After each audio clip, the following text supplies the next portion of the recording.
Hey everyone, my name is Ethan, and I'm going to share a story that happened to me a couple of years ago.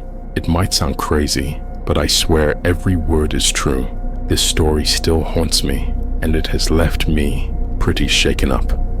I was about 15 years old, living in a small town called Millfield in America. One day after school, I had a dentist appointment for a filling. I wasn't particularly scared of the dentist, just the usual unease anyone has about getting their teeth drilled. The dentist's office was located on the outskirts of the town. It was a weird place, isolated, with nothing around except for the clinic itself. My mom dropped me off and said she'd be back to pick me up in an hour. As I walked up to the clinic, I noticed something odd. There was no receptionist at the front desk, which I found strange. The place felt eerily quiet. Through a mirror window, I saw Dr. Harmon, the dentist, in his examination room. He was gently stroking the hair of a young boy who looked about 7 or 8 years old. The boy wore old-fashioned clothes, almost like something from a different era. I assumed he was just another patient and decided to ignore it. Dr. Harmon saw me and waved me in.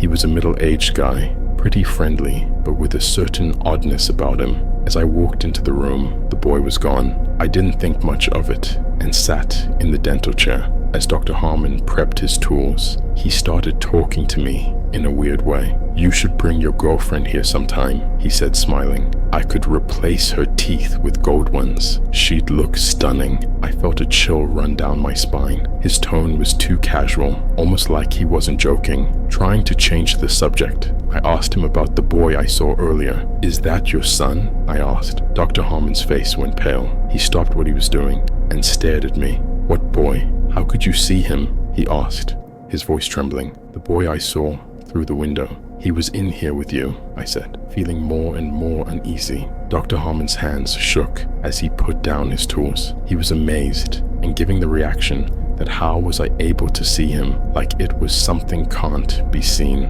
with a normal human eye. I felt my heart race. "What do you mean? Who is he?" Dr. Harmon took a deep breath and sat down. "I don't have any family, no children. That boy, he used to come here years ago. He died in a car accident on his way to an appointment. Some say his spirit is still around, but I've never seen him myself. You shouldn't be able to see him." I felt a wave of fear wash over me. I didn't know what to say. I just wanted to get out of there. Dr. Harmon quickly finished the filling, and I left the clinic as fast as I could. That night, I couldn't sleep.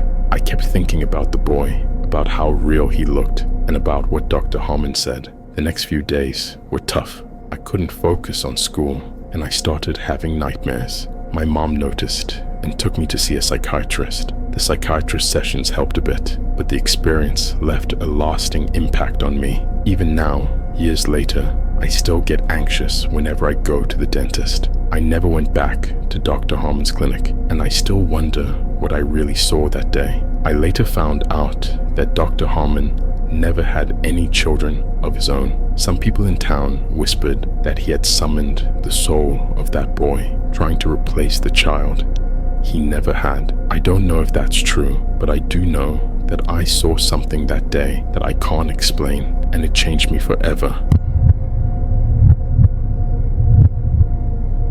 Hey everyone, I'm about to share a bone-chilling experience from my past that still haunts me to this day. This story isn't for the faint-hearted. It's a warning about the darkness which can exist in any human we don't know. Back in the early 90s, I was down on my luck and desperate for work. I stumbled upon a job opening at a new dental clinic in a small town called Willowbrook, located deep in the heart of America. The clinic itself was an old-fashioned building surrounded by dense trees, isolated from the hustle and bustle of the city. On my first day, I was introduced to Dr. Bennett, a charismatic man with a charming smile that put me at ease. He offered me the position of his assistant, promising a fresh start in a peaceful town. Little did I know, this job would lead me down a path of terror. The clinic seemed ordinary at first glance, with its clean white walls and the smell of antiseptic in the air. But as the days passed, I began to notice strange occurrences. Every now and then, Dr. Bennett would receive special patients, outsiders who came alone with no family history in town. When these patients arrived, Dr. Bennett would instruct all the staff, including me and the receptionist, to vacate the premises immediately, claiming these patients were VIPs who required private treatments. I found it odd, but didn't question it at first. However, as time went on, I couldn't ignore the pattern. Several times, I saw these special patients enter the clinic, but they never came back out. It was as if they vanished into the air. Whenever I asked the doctor, he always say that they already left when you were away. One night, curiosity got the better of me. While Dr. Bennett was occupied in his office, I sneaked into the examination room where these patients were treated. To my horror, I discovered a hidden trapdoor beneath the examination chair, leading to a dark, dank basement. There was an extreme smell of decay coming from the openings of that basement. In that basement, I found Dr. Bennett alongside two other men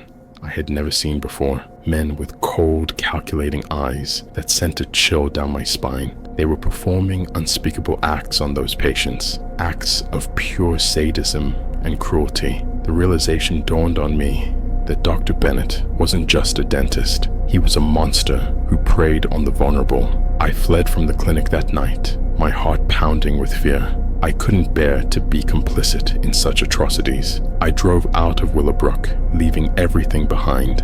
My job, my hopes for a new beginning, and even my career in dentistry.